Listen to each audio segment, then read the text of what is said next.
गुरु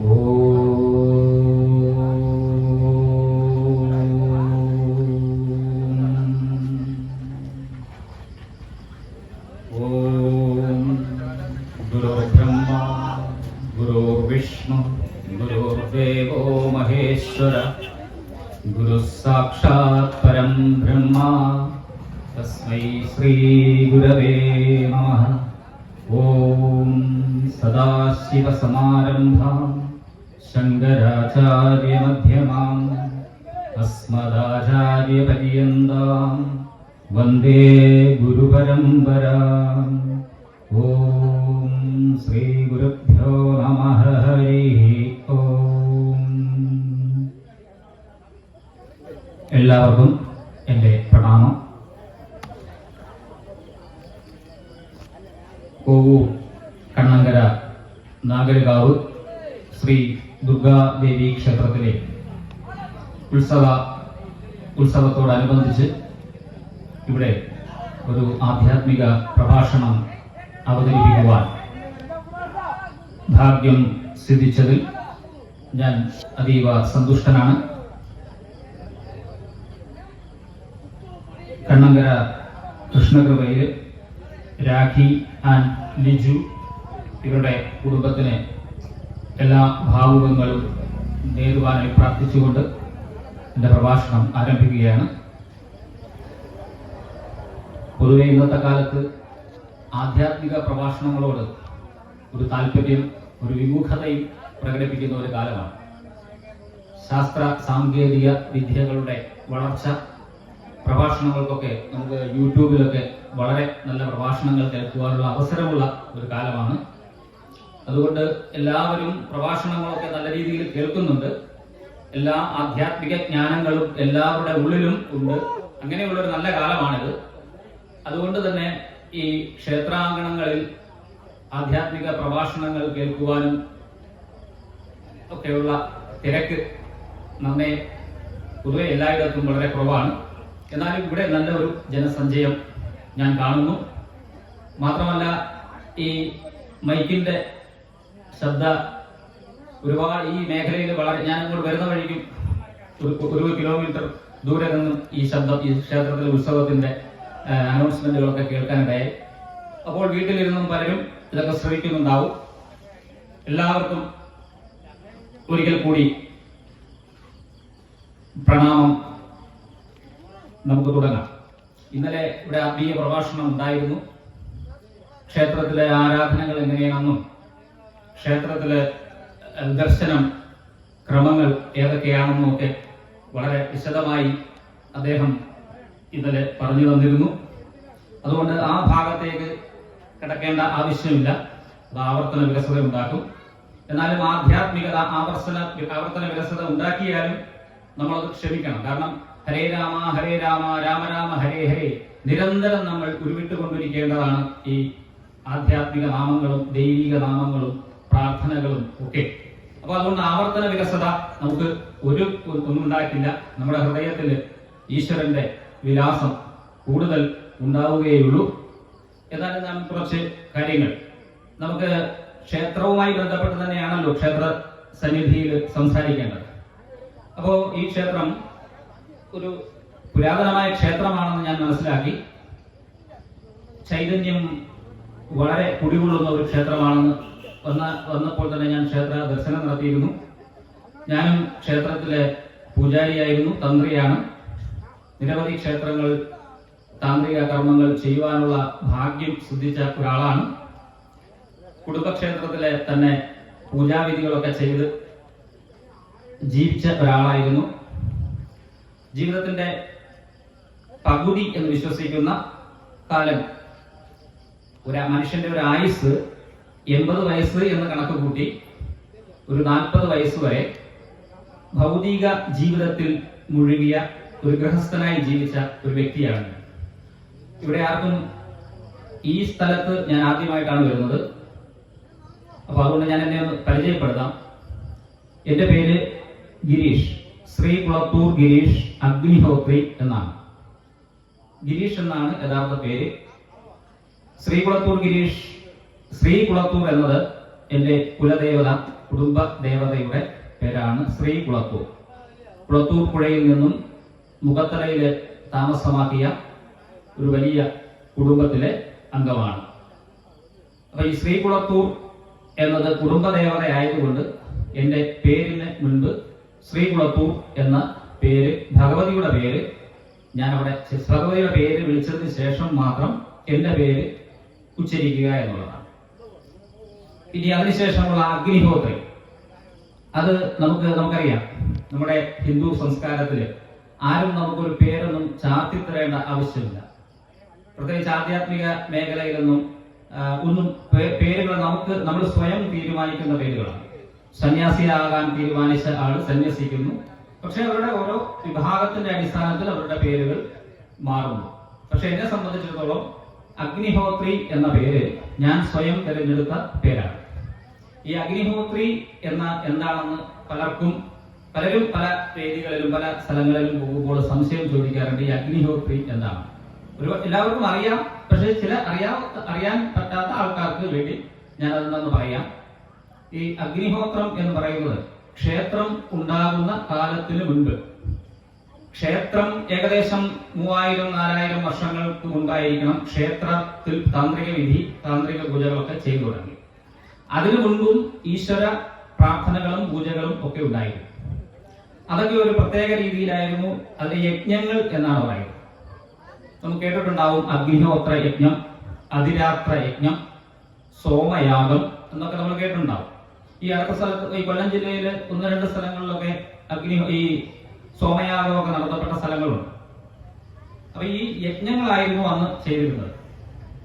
അത് അഗ്നിയില് ഭഗവാനെ സങ്കല്പിച്ച് അഗ്നി പരിശുദ്ധമാണല്ലോ. അഗ്നിയാണ് എല്ലാത്തിനെയും സ്വീകരിക്കാൻ കഴിയുള്ള പഞ്ചഭൂതങ്ങളിൽ ഒന്ന് അഗ്നിയാണ്. ഈ അഗ്നിയുടെ കണ്ടുപിടുത്തമാണ് മനുഷ്യന് ഈ സാംസ്കാരികമായ ഉയർച്ച ഉണ്ടായത്. ഈ അഗ്നിയുടെ കണ്ടുപിടുത്തം മൂലമാണ്. ആദിമ മനുഷ്യര് കാട്ടുമൃഗങ്ങളെ വേട്ടയാടിയൊക്കെ ജീവിച്ചിരുന്ന ആ കാലത്ത് അഗ്നിയുടെ കണ്ടുപിടുത്തത്തോടുകൂടി പാചകം ചെയ്ത് ജീവിക്കുവാനും, ഈ ആളിക്കത്തിയ അഗ്നി കാട്ടുതീ മനുഷ്യനെ ദഹിപ്പിക്കുമ്പോൾ ആ അഗ്നിയെ കീഴടക്കുവാൻ വേണ്ടി മനുഷ്യൻ ശ്രമിച്ച് അതിനെ പരാജയപ്പെടുത്തി അത് മനുഷ്യന്റെ ചൊൽപ്പടിയിൽ ആക്കി ഈ അഗ്നിയിൽ നിന്നും പാചകം ചെയ്ത് ഭക്ഷണം കഴിച്ച് ശീലമുള്ള സംസ്കാരം ഉരുത്തിരിഞ്ഞു. അപ്പോഴാണ് ഈശ്വര സങ്കല്പത്തില് അഗ്നിയിൽ സമർപ്പിക്കുക. എല്ലാ നിവേദ്യങ്ങളും അഗ്നിയിൽ സമർപ്പിച്ച് പൂജ ചെയ്യുന്ന ഒരു സമ്പ്രദായമായിരുന്നു പണ്ടൊക്കെ നിലനിന്നിരുന്നത്. അതാണ് സോമയാഗം, അതിരാത്രം. നമ്മൾ സിനിമയിലൊക്കെ കണ്ടിട്ടുണ്ടാവും അതിരാത്രം.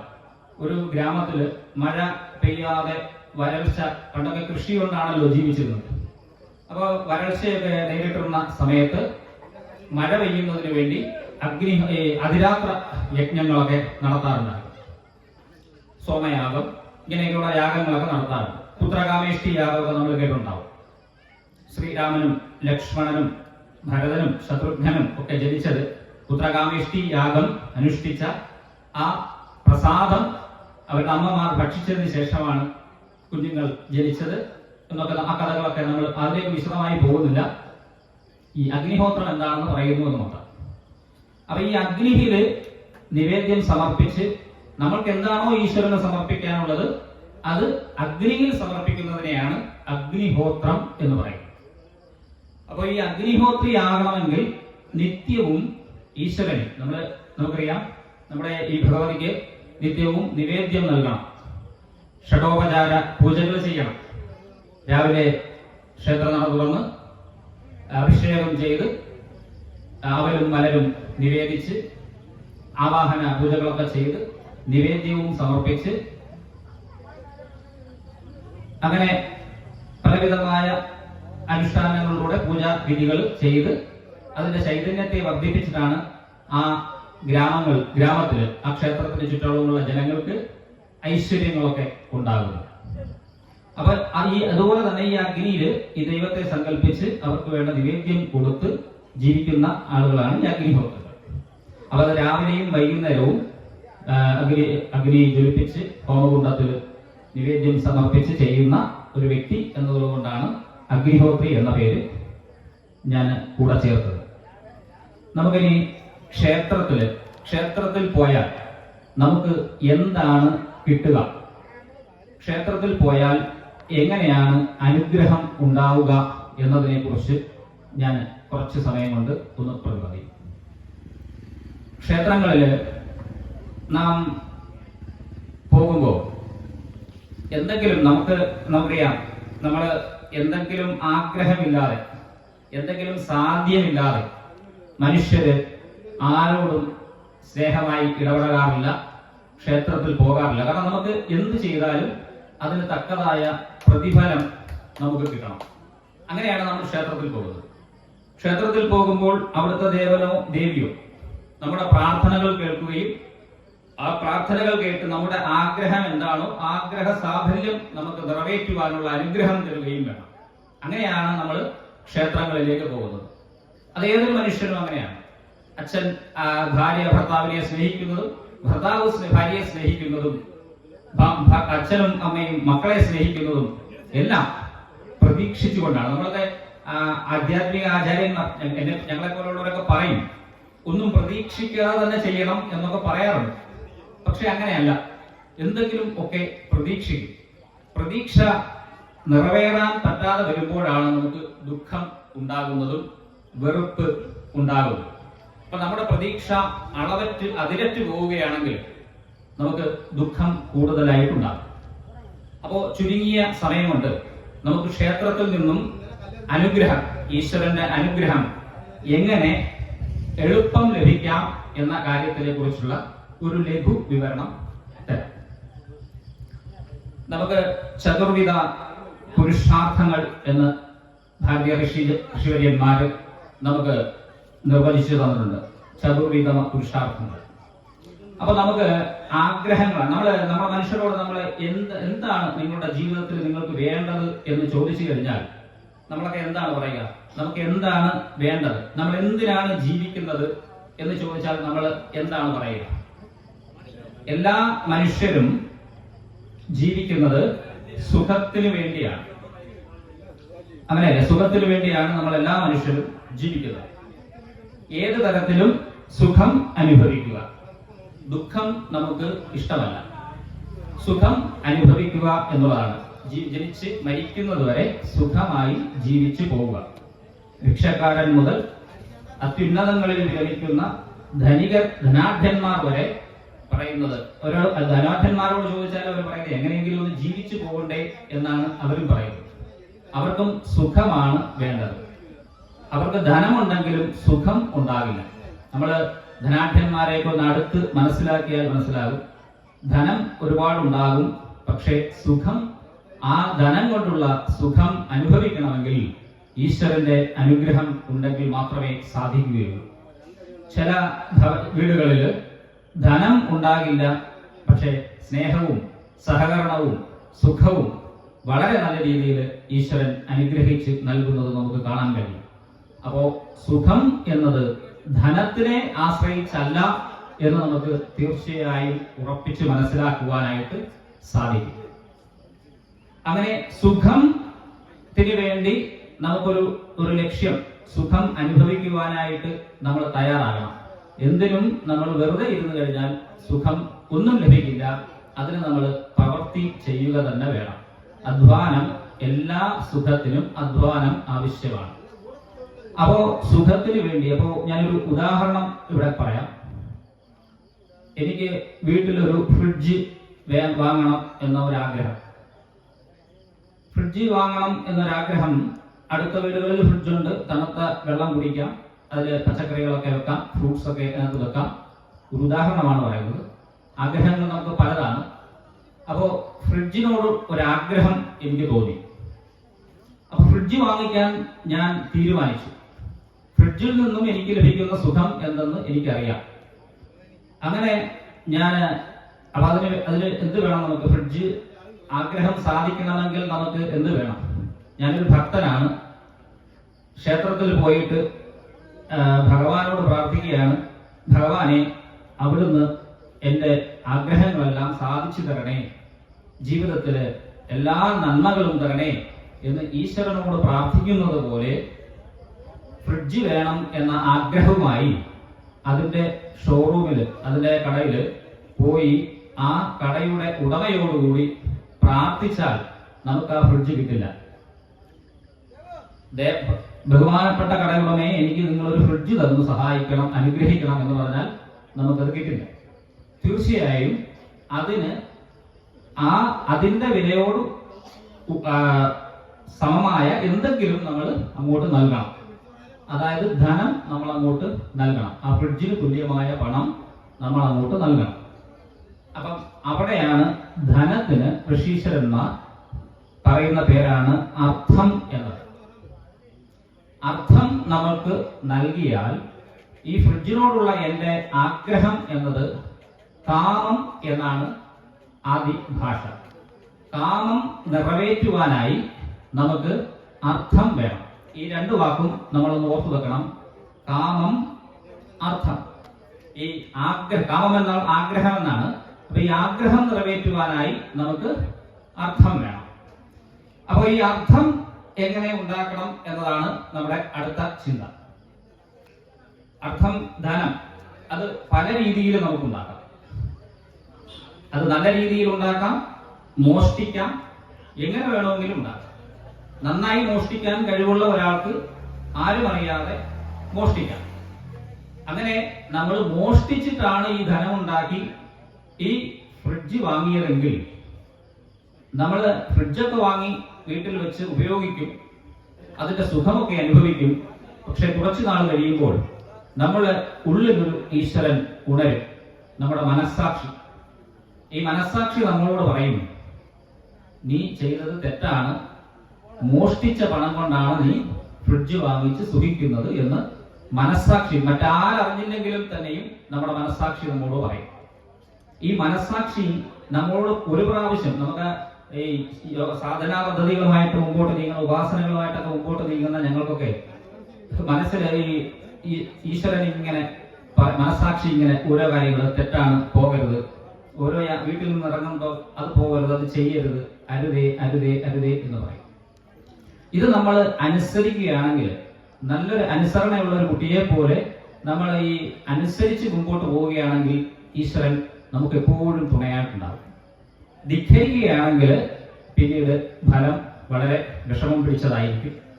അപ്പൊ നമ്മുടെ മനസ്സാക്ഷി നമ്മോട് പറയും, ഇത് തെറ്റാണ് നീ ചെയ്തത്. അപ്പൊ ഈ തെറ്റ് ശരി അതെന്താണ്? അതിനെയാണ് ധർമ്മം എന്ന് പറയുന്നത്. ധർമ്മം. അപ്പൊ നമ്മൾ 3 കാര്യം പറഞ്ഞു: കാമം, അർത്ഥം, ധർമ്മം. അപ്പോ അങ്ങനെ ഈ ധർമ്മ മാർഗത്തിലൂടെ അർത്ഥം സമ്പാദിച്ച് ആഗ്രഹം സാധിക്കുക. ഇതാണ് ധർമ്മം, അർത്ഥം, കാമം. ഇതാണ് 3 പുരുഷാർത്ഥങ്ങളാണ് ഇതുവരെ. അപ്പൊ ഇനി നമുക്ക് നോക്കാം. ഈ ആഗ്രഹം സാധിക്കുവാനായി ഞാൻ ഈ ഫ്രിഡ്ജ് വാങ്ങിച്ചു, ഈ ഫ്രിഡ്ജ് ഞാൻ ഉപയോഗിച്ചു തുടങ്ങി. അപ്പൊ ഈ ഫ്രിഡ്ജ് 1, 2, 3 ദിവസം അല്ലെങ്കിൽ ഒരു മാസം കഴിയുമ്പോൾ മറ്റ് കാര്യങ്ങൾ വരും. കാർ വരും, വലിയ വീട് വേണം, അല്ലെങ്കിൽ മറ്റ് ആഡംബരമായിട്ടുള്ള വസ്തുക്കൾ, സ്ഥാവര ജംഗമങ്ങളൊക്കെ നമുക്ക് ആഗ്രഹം വരും. അപ്പൊ ഈ നേരത്തെ ഉണ്ടായിരുന്ന ഈ ഫ്രിഡ്ജിലുള്ള ആഗ്രഹം നമ്മൾ മടുക്കും. അപ്പൊ ഈ ആഗ്രഹം പിന്നെ ഇല്ല, കാരണം അത് ഉപയോഗിച്ചതിന് ശേഷം നമ്മൾ മടുക്കും. അപ്പോഴാണ് നമുക്ക് ഇതൊന്നും, ഈ മെറ്റീരിയലായിട്ടുള്ള കാര്യങ്ങളൊന്നും, ഭൗതികമായ കാര്യങ്ങളൊന്നും നമുക്ക് സ്ഥിരമായി സുഖം തരുന്നവയല്ല എന്ന് നമുക്ക് മനസ്സിലാവും. ഈ ഫ്രിഡ്ജ്, കാറ്, ഈ പറഞ്ഞ ഭൗതികമായ വസ്തുക്കൾ ഒന്നും നമുക്ക് അത് സ്വന്തമാക്കിയ കുറച്ചു നാളുകൾ മാത്രമേ അത് നമുക്ക് സുഖം തരുകയുള്ളൂ. പിന്നീട് ദുഃഖമാണ്. പിന്നീട് അടുത്ത ആഗ്രഹം നമ്മളിലേക്ക് വരും. അപ്പോഴാണ് ഋഷീശ്വരന്മാര് പെർമനന്റ് ആയിട്ടുള്ള, അനാദിയായിട്ടുള്ള, ജീവിതകാലം മുഴുവൻ നമ്മുടെ മരിക്കുന്നത് വരെ നമുക്ക് സുഖം ലഭിക്കുന്ന, ശാന്തി ലഭിക്കുന്ന മാർഗത്തെക്കുറിച്ച്, ആ വസ്തുക്കളെ കുറിച്ച് അവർ അന്വേഷിച്ചു. അതിനെയാണ് അവർ മോക്ഷം എന്ന് പറയുന്നത്. അപ്പോ മനുഷ്യന് സ്ഥിരമായ ആഗ്രഹം, ആ സ്ഥിരമായ സുഖം, ഈ സ്ഥിരമായ സുഖം എങ്ങനെ ലഭിക്കും, അത് എവിടെ നിന്ന് ലഭിക്കും എന്ന് പഠിക്കുന്ന ഒരു സ്ഥാപനമാണ് യഥാർത്ഥത്തിൽ ക്ഷേത്രങ്ങൾ. ഈ ക്ഷേത്രങ്ങളിൽ നിന്ന് എങ്ങനെയാണ് നമുക്ക് ശാന്തി, സുഖം, ഈ ആഗ്രഹ പൂർത്തീകരണം എങ്ങനെ ലഭിക്കുന്നത്, ഏത് രീതിയിലൊക്കെ ദേവതകളെ ആരാധിച്ചാൽ നമുക്കത് ലഭിക്കും എന്നുള്ളത് നാം തീർച്ചയായും അറിഞ്ഞിരിക്കണം. കാരണം ഓരോ മനുഷ്യനും അവന്റെ സമയമാണ് വിലപ്പെട്ടത്. എല്ലാ മനുഷ്യനും, ദരിദ്രൻ മുതൽ ധനികൻ വരെ എല്ലാ മനുഷ്യർക്കും ഒരു സമയം ഒരുപോലെയാണ് കൊടുത്തിരിക്കുന്നത്. കാരണം നമ്മളൊക്കെ ജനിക്കുമ്പോൾ അച്ഛൻ ആരാകണം, അമ്മ ആരാകണം, ഏത് കുലത്തിൽ ജനിക്കണം എന്നൊന്നും തീരുമാനിക്കാനുള്ള അവകാശം നമുക്കില്ല. അത് ഒരു ശക്തി, ഈശ്വര ശക്തിയാണ് അത് തീരുമാനിക്കുന്നത്. പക്ഷെ മരിക്കുന്നത് എങ്ങനെയെന്ന് തീരുമാനിക്കാനുള്ള അവകാശം നമുക്ക് ഈശ്വരൻ തന്നിട്ടുണ്ട്. അത് ചിലർ പറയുന്നത്, ഓരോ മനുഷ്യരും നമുക്ക് നാട്ടുപുറത്തൊക്കെ പറയും, അത് അയാൾ ചത്തുപോയി. കാരണം സമൂഹത്തിൽ ഒരു പ്രയോജനവും ഇല്ലാത്ത ജീവിച്ച ഒരാൾ മരിക്കുകയാണെങ്കിൽ അയാൾ ചത്തുപോയി എന്ന് പറയും. ഇത് നമുക്ക് തീരുമാനിക്കാം. നമുക്ക് മരിക്കണോ, ചാകണോ, ഇഹലോകവാസം വെടിയണോ, നാട് നീങ്ങണോ എന്നൊക്കെ പല രീതിയിൽ ഈ മരണത്തെ കുറിച്ച് നമ്മൾ പൊതുജനങ്ങൾ സംസാരിക്കും. അപ്പോൾ ഓരോ വ്യക്തിയും ഏത് തരത്തിൽ ജീവിക്കുന്നു എന്നനുസരിച്ചാണ് അയാളുടെ മരണം നിശ്ചയിക്കുന്നത്. അത് ചാവലാകാം, മരണമാകാം, അകാല മൃത്യുവാകാം, അതല്ലെങ്കിൽ ഇഹലോകവാസമാകാം, അങ്ങനെ പലതുമാകാം. ഇത് തീരുമാനിക്കാനുള്ള അവകാശം നമുക്ക് നമ്മളിൽ മാത്രം നിക്ഷിപ്തമാണ്, ഈശ്വരന്റെ അനുഗ്രഹം ഉണ്ടെങ്കിൽ. അങ്ങനെ ഈശ്വരന്റെ അനുഗ്രഹത്തിന് വേണ്ടി ഋഷീശ്വരന്മാര് തന്ന ഒരു മഹാസങ്കേതമാണ് ഈ ക്ഷേത്രങ്ങൾ. ഈ ക്ഷേത്രങ്ങള് നമുക്കറിയാം, ഈ ക്ഷേത്രങ്ങളില് പ്രതിഷ്ഠ ചെയ്യുമ്പോൾ ഷഠാധാര പ്രതിഷ്ഠയാണ് ക്ഷേത്രങ്ങളിലൊക്കെ ചെയ്യുന്നത്. അപ്പോൾ ഈ ക്ഷേത്ര പ്രതിഷ്ഠ ചെയ്യുന്ന സമയത്ത് വിഗ്രഹം ഏതെന്ന് തീരുമാനിക്കും. വിഷ്ണുവിന്റെ വിഗ്രഹമാണോ, ശിവന്റെ വിഗ്രഹമാണോ, അപ്പൊ ആ സാന്നിധ്യം ഏതാണോ, നേരത്തെ മുൻപ് ഉണ്ടായിരുന്ന ക്ഷേത്രമാണെങ്കിൽ ദേവപ്രശ്നം നടത്തി ആ മൂല സ്ഥാനം ഏതാണെന്ന് കണ്ടുപിടിക്കും. അതിനുശേഷം വിഗ്രഹം ശില്പിയെ ഏൽപ്പിക്കും. അങ്ങനെ നമ്മളൊരു കോറയിൽ നിന്ന്, പാറമടയിൽ നിന്ന് ഒരു കൃഷ്ണശില കണ്ടെത്തും. അങ്ങനെ തന്ത്രി പോയി ആ ശിലയുടെ അനുവാദം വാങ്ങി ആ ശില പരിശോധിച്ച് ആ ശില്പിയെ ആ ശില ഏൽപ്പിക്കുക. അപ്പൊ ഈ ശില്പി വലിയ ഒരു ശിലയാണ് നമ്മൾ സെലക്ട് ചെയ്യുന്നത്. അപ്പൊ ഈ ശില്പി ഈ ശിലയെ പൊട്ടിച്ച് ആവശ്യത്തിനുള്ള ഭാഗം അടർത്തിയെടുത്ത് ശില്പിയുടെ വീട്ടിലേക്ക് കൊണ്ടുപോവുകയാണ്. അവിടെ നിന്നിട്ടാണ് ഈ വിഗ്രഹത്തിന്റെ പണി നടക്കുക. അപ്പോ ഈ പാറക്കല്ല് നമ്മൾ കാണുമ്പോൾ ഒരു വലിയ പാറക്കല്ലാണ്. പക്ഷെ ഈ പാറക്കല്ലിൽ അതിനുള്ളിൽ ഒരു വിഷ്ണുവോ ശിവനോ അതിന്റെ രൂപം ഒളിഞ്ഞിരിക്കുന്നു. ആവശ്യമില്ലാത്ത ഭാഗങ്ങൾ മുറിച്ചു കളയുമ്പോഴാണ് ആ നമുക്ക് ആഗ്രഹപ്പെട്ട, നമുക്ക് ആവശ്യപ്പെട്ട ആ രൂപം തെളിഞ്ഞ് വിഗ്രഹമായി വരുന്നത്. മറുഭാഗത്ത് മറ്റൊരു കല്ല്, ഈ മുറിച്ച് വേസ്റ്റാകുന്ന കല്ല് ആരെങ്കിലും കൊണ്ടുപോയി അവരുടെ വീട്ടിൽ അലക്കുകല്ലായി ഉപയോഗിക്കാം. ഒരു ഭാഗത്ത് വിഗ്രഹ നിർമ്മാണത്തിന് ഒരു കല്ലെടുത്തു, രണ്ടും ഒരേ കല്ലാണ്. ഒന്ന് വിഗ്രഹത്തിന് വേണ്ടിയും ഒന്ന് അലക്കുകല്ലായും ഉപയോഗിക്കും. അപ്പൊ അലക്കുകല്ലിനെ കുറിച്ച് നമുക്ക് പറയേണ്ട ആവശ്യമില്ലല്ലോ, അത് തുണി അടിച്ച് കഴുകാൻ മാത്രം ഉപയോഗിച്ച് പോവുക. ഒന്ന് നമ്മൾ കൊണ്ടുപോയി ആ ശിലയാക്കി വിഗ്രഹമാക്കി ക്ഷേത്രത്തില് താന്ത്രിക വിധി അനുസരിച്ച് പ്രതിഷ്ഠ ചെയ്ത് ജീവകലശമാടി പുഷ്പാർച്ചനകളും ഭക്തജനങ്ങളുടെ പുഷ്പാർച്ചനകളൊക്കെ സമർപ്പിച്ച് കലശപൂജകളൊക്കെ കഴിച്ച് അത് ചൈതന്യവത്താക്കി ആ ഗ്രാമത്തിലെ, ആ ക്ഷേത്രത്തിലെ ചുറ്റുമുള്ള ജനങ്ങളുടെ സുഖത്തിനും ഐശ്വര്യത്തിനും വേണ്ടി ആ ദേവത വർത്തിക്കും. ഇതെങ്ങനെയാണ് ഈ കല്ല്, ഒരു കല്ല് അലക്കുകല്ലായതും ഒരു കല്ല് ദേവചൈതന്യമായതും? ഇത് നമ്മുടെ ഹൃദയത്തിൽ നിന്നും ഉത്ഭവിക്കുന്ന ഒരു ഭക്തിയാണ്. നമ്മുടെ ജനിക്കുമ്പോൾ തന്നെ നമ്മുടെ ഉള്ളിൽ ഒരു ഈശ്വരന്റെ സങ്കല്പം ഒളിഞ്ഞിരിക്കും. ഇത് നമ്മൾ ജനിച്ച് കുറച്ച് അറിഞ്ഞ് അച്ഛനമ്മമാരുടെ ഉപദേശങ്ങളൊക്കെ കേൾക്കുമ്പോൾ ഒരു കുഞ്ഞുങ്ങൾക്ക് ഈ ദേവചൈതന്യം അവരുടെ ഹൃദയത്തിൽ ഉണർന്നു വരും. അങ്ങനെയൊക്കെ ഉണർന്നതാണ് നമുക്ക്. അപ്പൊ അതുകൊണ്ടാണ് ഈ ശിലയെ നമുക്ക് വിഗ്രഹമായതും ഈശ്വരനായതും മാറുന്നത്. ഈ നമ്മുടെ അടിയുറച്ച ഈ വിശ്വാസമാണ് നമ്മുടെ സംസ്കാരം, സനാതന സംസ്കാരം, ഹിന്ദു സംസ്കാരം. ഈ സംസ്കാരം ലോകത്തില് വളരെ അധികം സംസ്കാരങ്ങൾ നിലനിൽപ്പുണ്ടായിരുന്നു. മെസൊപ്പൊട്ടേമിയൻ സംസ്കാരം, ഗ്രീക്ക് സംസ്കാരം, ലാറ്റിൻ റോമൻ സംസ്കാരം. ഈ സംസ്കാരങ്ങളൊന്നും ഇന്ന് ഈ ഭൂമിയിൽ നിലനിൽക്കുന്നില്ല. അവശേഷിക്കുന്ന ഒരേ ഒരു സംസ്കാരം അതൊന്നു മാത്രമാണ്. അത് സനാതന സംസ്കാരം അഥവാ ഹിന്ദു സംസ്കാരം. ഈ സംസ്കാരം ഒരു ദൈവികമായ ശക്തിയുടെ നിയന്ത്രണത്തിലുള്ള ഒരു സംസ്കാരമാണ്. ഇതിനെ ഒരു കാലത്തും നശിപ്പിക്കാൻ സാധിക്കില്ല. എത്ര ശക്തികൾ ഇതിനെ നശിപ്പിക്കണം എന്ന് വിചാരിച്ചാൽ കൂടിയും ഒരു തരത്തിലും ഇതിനൊരു കുലുക്കം സംഭവിക്കാൻ പോലും സാധിക്കില്ല. കാരണം അത് നമ്മുടെ കുടുംബ സംസ്കാരമാണ്. ഒരു കുടുംബ സമ്പ്രദായത്താൽ ഊട്ടിയുറക്കപ്പെട്ട ഒരു സംസ്കാരമാണ് സനാതന സംസ്കാരം. പല വിദേശ രാജ്യങ്ങളിൽ നിന്നുള്ള ആക്രമണങ്ങളൊക്കെ നമ്മൾ നേരിടേണ്ടി വന്നിട്ടുണ്ട്. പക്ഷെ എന്നിരുന്നാലും നമ്മുടെ ഭാരതത്തെ നശിപ്പിക്കുവാനായിട്ട് ഒരു സംസ്കാരത്തിനും ഒരു ശക്തിക്കും സാധിച്ചിട്ടില്ല. അപ്പോൾ വിദേശ ശാസ്ത്രജ്ഞന്മാരും മനഃശാസ്ത്രജ്ഞന്മാരും ഭൗതികവാദികളും ഒക്കെ അവര് ഒരേ ഒരു കാര്യമാണ് ഈ ഭാരതത്തെ നശിപ്പിക്കാൻ പറ്റാത്ത ഒരു കാരണം അവർ പറഞ്ഞത് ഈ ഭാരതത്തിന്റെ കുടുംബ സമ്പ്രദായമാണ്. ഈ കുടുംബ സമ്പ്രദായം ഒന്ന് മാത്രമാണ് ഈ സംസ്കാരത്തെ നശിപ്പിക്കാൻ പറ്റാത്ത ഒരു ശക്തിയായി രൂപപ്പെടുത്തുന്നത് എന്നാണ് ഈ ഭാരതീയ വിദേശ ശാസ്ത്രജ്ഞന്മാരൊക്കെ അഭിപ്രായപ്പെട്ടത്. അതാണ് നമ്മുടെ കുടുംബത്തിന്റെ ഒരു ദൃഢമായ ഒരു ശക്തി. കൂടുമ്പോൾ ഇമ്പമുണ്ടാകുന്നതാണ് കുടുംബം. ഈ ശക്തിയാണ് നമുക്ക് നിലനിർത്തേണ്ടത്. ഈ ശക്തി നിലനിർത്തുമ്പോഴാണ് നമ്മുടെ സംസ്കാരം വളരുന്നത്, രാജ്യം വളരുന്നത്, നമ്മുടെ സമ്പത്തും യശസ്സും കീർത്തിയും ഒക്കെ ഇതിൽ ഊന്നി നിൽക്കുന്നതാണ്. ഇതിനെ കെട്ടി ഉറപ്പിക്കുവാനാണ് ഈ ക്ഷേത്രങ്ങൾ കൊണ്ടുള്ള ഉപകാരങ്ങൾ.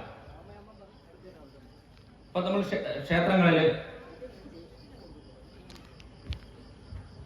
ക്ഷേത്രങ്ങളിലൊക്കെ പൂജ വഴിപാടുകളൊക്കെ നടത്തുമ്പോൾ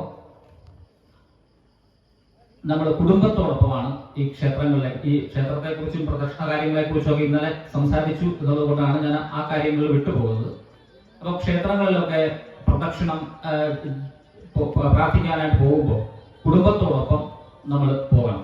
കാരണം കുട്ടികളിലാണ് നമ്മൾ ഈ സംസ്കാരം വളർത്തി കൊടുക്കേണ്ടത്. കതിരിൽ വളം വെച്ചിട്ട് കാര്യമില്ല എന്ന് പറയും.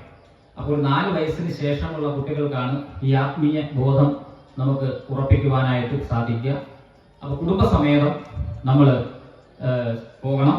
ഇപ്പൊ പലരും കാരണം രാവിലെ എന്റെ മുഖത്തലയാണ് ക്ഷേത്രം. മുഖത്തല ക്ഷേത്രത്തില് രാവിലെ നിർമാല്യ ദർശനത്തിന് കുറച്ച് ആളുകൾ പോകും.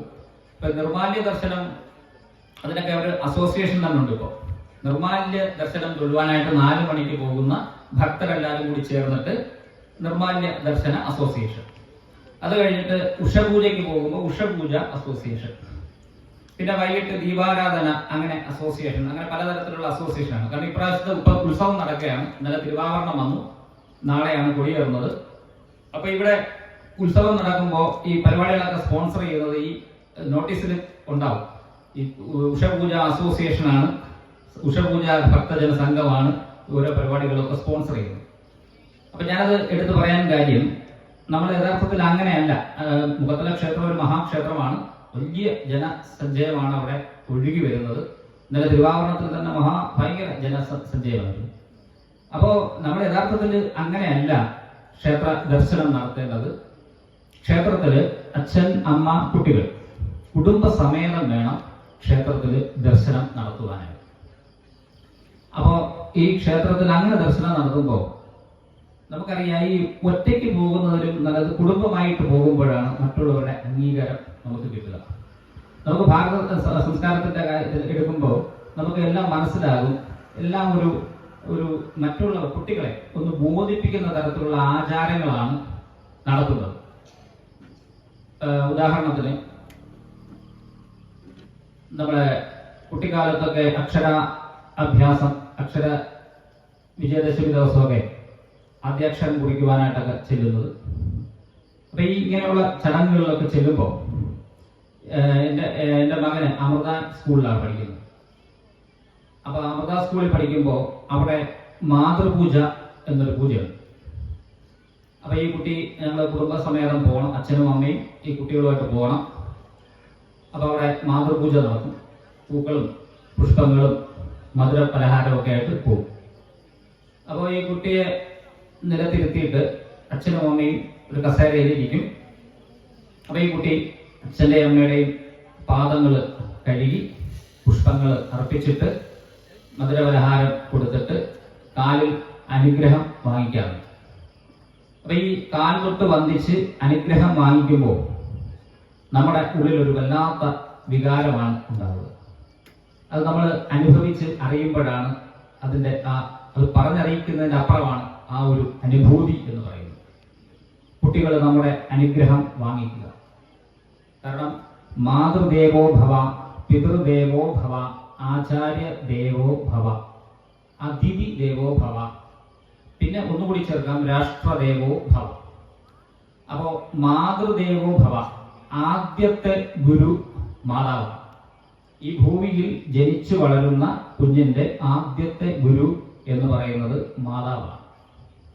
ഈ മാതാവിനെ പൂജിക്കുക എന്നുള്ളതാണ് മാതൃപൂജ എന്നുള്ളത്.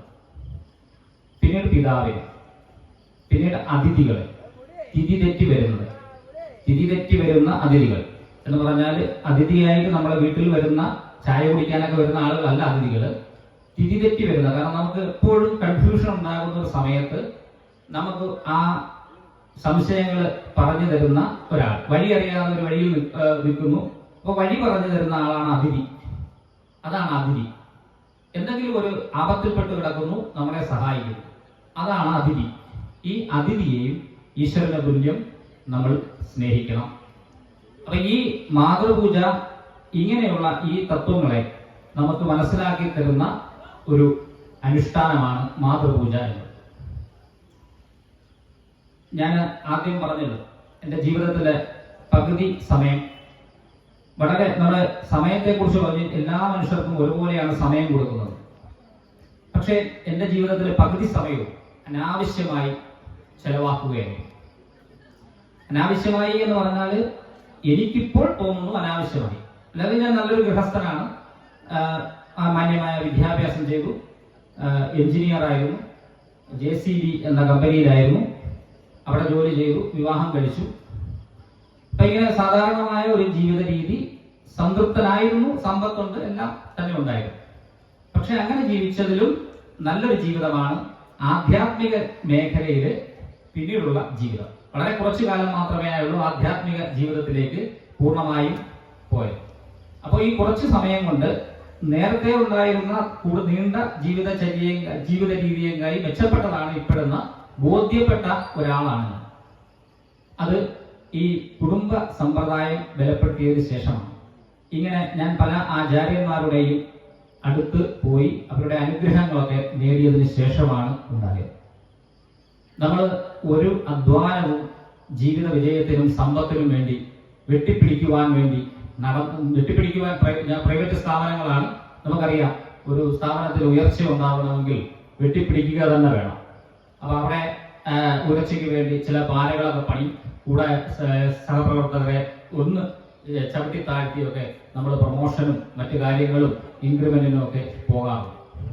അങ്ങനെ പോകുമ്പോൾ വളരെ തുച്ഛമായ ഒരു തുകയാണ് നമുക്ക് ഇൻക്രിമെന്റ് ആയിട്ടും ഒക്കെ കിട്ടുന്നത്. പക്ഷെ അതിലുപരി സമ്പത്തും ആ സമ്പത്ത് കൊണ്ടുള്ള ഐശ്വര്യങ്ങളും സമാധാനവും സുഖവും ഒക്കെ നേടിത്തരുന്നത് ഈ ആധ്യാത്മിക വഴിയിലൂടെ സഞ്ചരിച്ചതിന് ശേഷമാണ്. വളരെ ലളിതമായി ആചാര്യന്മാർ അനുശാസിക്കുന്ന ധർമ്മപാതയിലൂടെ സഞ്ചരിച്ച് അർത്ഥം സമ്പാദിച്ച് ആഗ്രഹം പൂർത്തീകരിക്കുമ്പോഴാണ് യഥാർത്ഥത്തില് മനസമാധാനത്തോടുകൂടിയുള്ള ഒരു ഉയർന്ന ജീവിതം എനിക്ക് ലഭിച്ചു തുടങ്ങിയത്. അത് നമ്മുടെ സംസ്കാരം പറയുന്നുണ്ട്, നമ്മൾ എന്താണോ അനുഭവിച്ചത് ഇത് മറ്റുള്ളവർക്ക് പറഞ്ഞു കൊടുക്കണം, സ്വാധ്യായം ചെയ്യണം എന്ന് ആചാര്യന്മാർ പറഞ്ഞിട്ടുണ്ട്. നമുക്ക് എന്താണോ ഈശ്വരനിൽ നിന്നും ലഭിച്ചത് ഇത് മറ്റുള്ളവർക്കും ലഭിക്കണം, അതിനായി നമ്മൾ അത് പകർന്നു കൊടുക്കണം എന്ന ഒരു തത്വം നമ്മുടെ ഋഷീശ്വരന്മാർ, നമ്മുടെ ആചാര്യന്മാർ പറഞ്ഞു തന്നിട്ടുണ്ട്. അപ്പൊ അതിന്റെ അടിസ്ഥാനത്തിലൊക്കെ ഞങ്ങളെ പോലുള്ളവർ ഈ ആധ്യാത്മിക പ്രഭാഷണങ്ങൾ നടത്താനായിട്ട് ഇങ്ങനെ ഇറങ്ങിത്തിരിക്കുന്നത്. ഇപ്പോൾ തന്ത്രിമാരെ കുറിച്ച് വളരെ വലിയ ഒരു വിമർശനമുണ്ട്. ഹിന്ദു സംസ്കാരത്തിൽ അല്ലെങ്കിൽ ഹിന്ദുക്കളിൽ ആചാര്യന്മാരൊക്കെ വലിയ ധനികരായി, തന്ത്രിമാരൊക്കെ വലിയ ധനികരായി ബെൻസ് കാറിലൊക്കെ സഞ്ചരിച്ച് ഇങ്ങനെ സുഖിച്ച് അവരുടെ കുടുംബത്തിന് വേണ്ടി മാത്രം ജീവിക്കുന്നു എന്നൊരു പരാതി ഈ തന്ത്രിമാരെ കുറിച്ചുണ്ട്. പക്ഷെ അത് ശരിയാണ്. ആ മറ്റ് മതത്തിലുള്ളവരൊക്കെ അവരുടെ സമൂഹ ഉന്നതിക്ക് വേണ്ടിയിട്ട് പൊതുമേഖലകളിലൊക്കെ പ്രവർത്തിക്കുന്നുണ്ട്. പക്ഷെ അത് നമ്മുടെ ആൾക്കാരും അങ്ങനെ ശ്രമിക്കുന്നില്ല. അത് കഴിവോ അല്ലെങ്കിൽ പ്രഭാഷണത്തിനുള്ള പ്രസംഗത്തിനുള്ള കഴിവോ എന്നുള്ളതല്ല. ദൈവിക കാര്യങ്ങൾ ആര് പറഞ്ഞാലും അത് നമ്മുടെ ഹൃദയത്തിൽ ഉറയ്ക്കും. അത് ആര് പറയണം അല്ലെങ്കിൽ പ്രഭാഷണത്തിന് കഴിവുറ്റവർ പറയണമെന്നൊന്നുമില്ല. അനുഭവമുള്ളവർ പറഞ്ഞു കൊടുക്കുക. അത് ഹൃദയത്തിൽ കയറേണ്ടവരുടെ ഹൃദയത്തിൽ അത് തീർച്ചയായും കയറിയിരിക്കും എന്നുള്ളതാണ് എൻ്റെ അനുഭവം. അപ്പൊ ഈ തന്ത്രിമാർക്ക് ഇങ്ങനെ ഒരു വിമർശനം വന്നപ്പോൾ, അപ്പൊ അതിനു മുമ്പ് തന്നെ ഞാൻ ഈ പ്രഭാഷണങ്ങൾക്കും ഈ നമ്മുടെ അനുഭവങ്ങളൊക്കെ പങ്കുവയ്ക്കുന്ന സത്സംഗങ്ങളിലൊക്കെ പങ്കെടുക്കാറുണ്ട്. വേദം പഠിക്കുന്നുണ്ട്, വേദം പഠിപ്പിക്കുന്നുണ്ട്, ഭഗവത്ഗീത പഠിക്കുന്നുണ്ട്. കുട്ടികളെ വേദം പഠിപ്പിക്കണം, വേദം പഠിപ്പിക്കാൻ പറ്റിയില്ലെങ്കിൽ ഭഗവത്ഗീത പഠിപ്പിക്കണം. ഭഗവത്ഗീത, പുരാണങ്ങള്, ഇതിഹാസങ്ങള് ഇതൊക്കെ നമ്മുടെ കുട്ടിക്കാലത്തെ പഠിപ്പിച്ച് അവരെ വളർത്തി എടുക്കണം. അതല്ലെങ്കിൽ 18 വയസ്സ് കഴിയുമ്പോൾ ഇവരെ നമുക്ക് നമ്മുടെ കയ്യിൽ ഒതുക്കാൻ പറ്റില്ല. കുട്ടിക്കാലത്ത് അമ്മ കുട്ടികളെ ചേർത്ത് നിർത്തി താരാട്ടുപാടി ലാളിക്കുന്ന ഒരു പ്രായമാണ് കുട്ടിക്കാലം. അവരെ ഇങ്ങനെ ലാളിച്ച് കൊഞ്ഞിച്ച് ഇങ്ങനെ ആ സുഖം നമ്മൾ അനുഭവിക്കും. അമ്മമാർക്കെല്ലാം ആ അനുഭവം ഉണ്ടാവും. അച്ഛന്മാർക്ക് ഇപ്പോഴത്തെ ജീവിത രീതിയിൽ അച്ഛന്മാർക്കൊക്കെ അതിനുള്ള ഒരു ഭാഗ്യം കിട്ടിയില്ലെന്ന് എനിക്ക് പറയാൻ പറ്റും. കാരണം അങ്ങനെ ഒരു ഭാഗ്യം കിട്ടിയ ഒരു വ്യക്തിയാണ് ഞാൻ. ഈ മകൻ ജനിച്ച സമയത്തൊക്കെ ഞാൻ ജോലി ഒക്കെ ഉപേക്ഷിച്ച് ആധ്യാത്മിക രീതിയിലൊക്കെ വന്ന് ചെറിയ ജോലി, വലിയ ജോലി ഉപേക്ഷിച്ച് നാട്ടിൽ തന്നെയുള്ള ഒരു ചെറിയ ജോലിയും പിന്നെ അങ്ങനെ കൊച്ചു ചെറിയ ബിസിനസ്സുകളും ഒക്കെ നടത്തി എന്റെ മകന്റെ വളർച്ച കാണുവാൻ വേണ്ടി ആ കുടുംബത്തോടൊപ്പം ചെലവാക്കി അത് അനുഭവിച്ച ആ അനുഭൂതി അടുത്തറിഞ്ഞ ഒരു വ്യക്തിയാണ്. അപ്പൊ അമ്മമാർക്കത് കിട്ടും. ഒരു കുഞ്ഞ് ജനിക്കുന്നു, ആ കുഞ്ഞിന്റെ കളികള് കുസൃതികള് ഒക്കെ കാണുന്നു, താരാട്ട് പാട്ടുന്നു, ഉറക്കുന്നു, ചോറ് കൊടുക്കുന്നു. ഇതൊക്കെ അമ്മമാർക്കതൊരു വലിയ അനുഗ്രഹമാണ്. പക്ഷെ അച്ഛന്മാർക്ക് അതൊന്നും അനുഭവിക്കാനുള്ള ഭാഗ്യം പലർക്കും ഉണ്ടായിട്ടില്ല. പിന്നെ പഴയ തലമുറയ്ക്കൊക്കെ അവർക്കൊരു അന്തസ്സുകളാണ്. കാരണം കൊച്ചുങ്ങളെ വളർത്തുക, കുളിപ്പിക്കുക എന്നൊക്കെ പറയുന്നത് ചിലർക്ക് പഴയ ഒരു അച്ഛന്മാർക്കൊക്കെ ഒരു വിഷമമാണ്. പക്ഷെ അതൊന്നും ഒരു വിഷമമല്ല, അതൊരു വലിയ ജീവിതത്തിൽ ഒരു വലിയ ഉയർച്ചയാണ് നമുക്ക് ഉണ്ടാക്കുക. വലിയൊരു അനുഭൂതി കുഞ്ഞുങ്ങളുടെ വളർച്ച കാണുക എന്നുള്ളത്. അത് ഈശ്വരൻ തരുന്ന സമ്പത്താണ്, ഏറ്റവും വലിയ സമ്പത്താണ് ഈ കുഞ്ഞുങ്ങൾ എന്ന് പറയുന്നത്. ഈ കുഞ്ഞുങ്ങളെ നമ്മൾ ലാളിച്ച് വളർത്തുമ്പോൾ നമുക്ക് കിട്ടുന്ന അനുഭൂതി അത് ഞാൻ വാക്കിൽ പറയാൻ പറ്റാത്തതാണ്. അത് അനുഭവിച്ചറിയുക. എല്ലാ അച്ഛനമ്മമാരോടും ഒരു ഉപദേശമാണ്, അനുഭവിച്ചറിഞ്ഞ എന്ന വ്യക്തിയിൽ അമ്മമാരോടൊപ്പം നിന്ന് ആ കുഞ്ഞുങ്ങളുടെ വളർച്ച കാണുക. പക്ഷെ നമ്മുടെ ഈ സാമ്പത്തികമായ ഞെരുക്കം, കാരണം ഇന്നത്തെ സാഹചര്യം നമുക്ക് ആഗ്രഹങ്ങളെല്ലാം പൂർത്തീകരിക്കാൻ ലോണൊക്കെ കിട്ടും. എല്ലാ ലോൺ കിട്ടി ആഗ്രഹങ്ങൾ പൂർത്തീകരിച്ചതിന് ശേഷമാണ് ഇത് തിരിച്ചടയ്ക്കാനുള്ള ബുദ്ധിമുട്ട് വരുന്നത്. അപ്പൊ അത് നമ്മളൊരു വലിയ കടക്കാരനാണ്. അപ്പൊ നമുക്ക് ഈ കടം തീർക്കുവാൻ വേണ്ടി നമ്മൾ ജീവിത ബദ്ധപ്പാടുകൾക്കിടയിൽ നമുക്ക് ഇതിനൊന്നും മനസ്സ് ഉറക്കില്ല, സമയം കിട്ടില്ല. ആ ഒരു നിസ്സഹായ അവസ്ഥ എനിക്ക് മനസ്സിലാകും. എങ്കിലും മാക്സിമം കഴിയാവുന്നിടത്തോളം ആ കുഞ്ഞുങ്ങളുടെ വളർച്ചയിലൊക്കെ നിൽക്കുക, അച്ഛനും അമ്മയും ഒരുപോലെ. അങ്ങനെ വളർന്ന് കഥകളൊക്കെ പറഞ്ഞ് ആത്മീയമായ പുരാണങ്ങളിലെ കൃഷ്ണന്റെ കഥകളൊക്കെ പറഞ്ഞ് അവരെ വളർത്തി വലുതാക്കി സ്വയം പര്യാപ്തമാക്കി ഒരു 7 മുതൽ ഒരു 16 വയസ്സ് വരെ മാത്രം നമുക്ക് ഈ കുട്ടികൾക്ക് ഉപദേശം കൊടുക്കാൻ നമുക്ക് സാധിക്കുകയുള്ളൂ. അതിനുശേഷം നമ്മൾ കേട്ട ഉപദേശങ്ങൾക്ക് തിരിച്ചു ചോദിക്കുന്ന ഒരു പ്രായമാണ്. അപ്പൊ ഈ പ്രായത്തിൽ നമ്മൾ അങ്ങോട്ട് പറയുന്നത് അവർ കേൾക്കില്ല. അവർ ചോദ്യങ്ങൾ ചോദിച്ചുകൊണ്ടേയിരിക്കും. അപ്പൊ ഈ ചോദ്യങ്ങൾക്കൊക്കെ നമ്മൾ ഉത്തരം പറയുവാനുള്ള സമയമാണ് ഈ കാലഘട്ടം. അപ്പൊ കുട്ടികൾ ചോദ്യം ചോദിക്കുമ്പോൾ അതിനുള്ള ഉത്തരങ്ങൾ നൽകുക. എത്ര സമയമില്ലെങ്കിലും ആ ചോദ്യങ്ങൾക്കൊക്കെ ഉത്തരം നൽകാൻ ശ്രമിക്കുക. ഇതൊക്കെ വളരെ ഒരു വലിയ ആ കുട്ടികളിൽ ഒരു വലിയ ബോധം, ഒരു അച്ഛനും അമ്മയോട് ഒരു ബഹുമാനവും സ്നേഹവും ഒക്കെ ഉണ്ടാകാനായിട്ടുള്ള ഇതാണ്. സ്കൂളിൽ നിന്നൊക്കെ വരുമ്പോൾ അത് എനിക്ക് ഡോക്ടർ എൻ ഗോപാലകൃഷ്ണൻ അറിയാൻ പറ്റും. ഡോക്ടർ എൻ ഗോപാലകൃഷ്ണൻ അദ്ദേഹം നമ്മെ വിട്ടുപിരിഞ്ഞിട്ട് 1 വർഷം കഴിഞ്ഞു. കഴിഞ്ഞ ആഴ്ചയായിരുന്നു അദ്ദേഹത്തിന്റെ ചടങ്ങുകളൊക്കെ. അപ്പോൾ 1 വർഷം എൻ്റെ പ്രിയപ്പെട്ട ഗുരുനാഥനാണ്. എൻ്റെ ആധ്യാത്മിക ഈ വഴിയിലേക്ക് നയിച്ചത് അദ്ദേഹമാണ്. അപ്പോൾ ഞങ്ങൾ കുടുംബസമേതം അദ്ദേഹത്തിന്റെ തൃശ്ശൂർ മഴുവഞ്ചേരിയിലുള്ള IISH Indian institute of scientific heritage എന്ന സ്ഥാപനത്തിൽ പോകാറുണ്ട്. അവിടെ ഒരു സ്കൂളുണ്ട്. ആ സ്കൂളിലെ കുട്ടികളുടെയൊക്കെ പഠന രീതികളും അവരുടെ സ്വഭാവ രീതികളും ഒക്കെ മനസ്സിലാക്കുവാനായിട്ടുള്ള ഒരുപാട് അവസരങ്ങൾ ഉണ്ടാക്കിയിട്ടുണ്ട്. ആദ്യമായിട്ട് ഈ മാതൃപൂജ കാണുന്നത് ഞാൻ അവിടെയാണ്. അപ്പൊ ഈ മാതൃപൂജ കാണുമ്പോൾ എൻ്റെ മനസ്സിലുള്ള എന്തോ ഒരു വല്ലാത്ത വികാരം ജനിക്കുകയായിരുന്നു. അപ്പൊ അന്ന് എനിക്ക് മകന് ആയിട്ടില്ല. അപ്പൊ ഞാനും എൻ്റെ വൈഫും കൂടിയാണ് ഇത് അവിടെ പോകുന്നത്.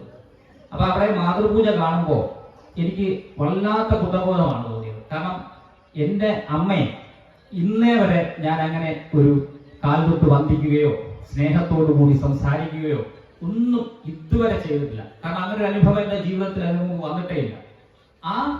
അവിടെ സ്ഥലത്ത് ആ ഗോപാലകൃഷ്ണൻ ഡോക്ടറുടെ ആ ഇൻസ്റ്റിറ്റ്യൂട്ട് ഓഫ് സയന്റിഫിക് ഹെറിറ്റേജില് ഈ മാതൃപൂജ കണ്ടപ്പോഴാണ് എനിക്ക് വല്ലാത്ത കുറ്റബോധം തോന്നിയത്. അങ്ങനെ ഞാനും വൈഫോടെ തീരുമാനിച്ചു, നമുക്ക് ഇങ്ങനെയൊക്കെ ഒന്ന് നോക്കാം, ഇതെന്താ ഈ ആചാര്യന്മാർ കാണിച്ചു തരുന്നതല്ലേ, അതൊക്കെ നമുക്ക് ജീവിതത്തിൽ ഒന്ന് പകർത്തി നോക്കാമല്ലോ എന്ന് പറഞ്ഞ് വീട്ടിൽ വരിക. അപ്പോൾ ഞങ്ങൾ രണ്ടുകൂടെ പ്ലാൻ ചെയ്ത് അച്ഛനും അമ്മയൊക്കെ നിൽക്കുന്നു. അപ്പോൾ ഒരു വിശേഷപ്പെട്ട ദിവസം ഞാൻ അച്ഛനും അമ്മയ്ക്കും ഒക്കെ അനുഗ്രഹം വാങ്ങാൻ വിഷുവിനാണ് പോകും. അപ്പോൾ ദക്ഷിണയെ കൊടുത്ത് അനുഗ്രഹം വാങ്ങിച്ച് കാലിൽ തൊട്ട് കൊടുത്തപ്പോൾ അച്ഛനും അമ്മയ്ക്കും ഒന്ന് നാണക്കേടാണ്. അവർക്കും ഒരു ആക്ഷേപം, കാരണം അവർക്കും അങ്ങനെ ശീലമില്ല. ഇത് എന്റെ ജീവിതത്തിൽ ഇന്ന് വരെ ഞാൻ അച്ഛന്റെ അമ്മയുടെയും കാലിൽ തൊട്ട് തൊഴിട്ടില്ല. ആദ്യമായി കാലിൽ തൊട്ട് തൊഴുവാൻ ഇങ്ങനെ കണ്ട് ഒരു അനുഭവം കണ്ടപ്പോൾ ചെയ്തപ്പോൾ അവർക്കൊരു നാണക്കേടാണ്. ഇന്ന് വരെ അവരങ്ങനെ ഒരു അനുഭവം അവർക്ക് ഉണ്ടായിട്ടില്ല. അപ്പൊ ഇതാണ് പല അച്ഛനമ്മമാർക്കും ഉള്ളതാണ്. ഇത് നമ്മൾ കാലിൽ തൊട്ട് തൊഴുവെന്ന് എപ്പോഴെന്നറിയോ, ഈ കല്യാണമൊക്കെ നടക്കുന്ന സമയത്ത് വീഡിയോഗ്രാഫർമാർ പറയും, കാല് ഒന്ന് അനുഗ്രഹം വാങ്ങിച്ചോ, അങ്ങനെ ആ വീഡിയോഗ്രാഫർ പറയുന്നതിനനുസരിച്ചിട്ടാണ് നമ്മൾ അച്ഛന്റെ അമ്മയുടെയും കാലിൽ തൊട്ട് അനുഗ്രഹം നൽകുന്നത്.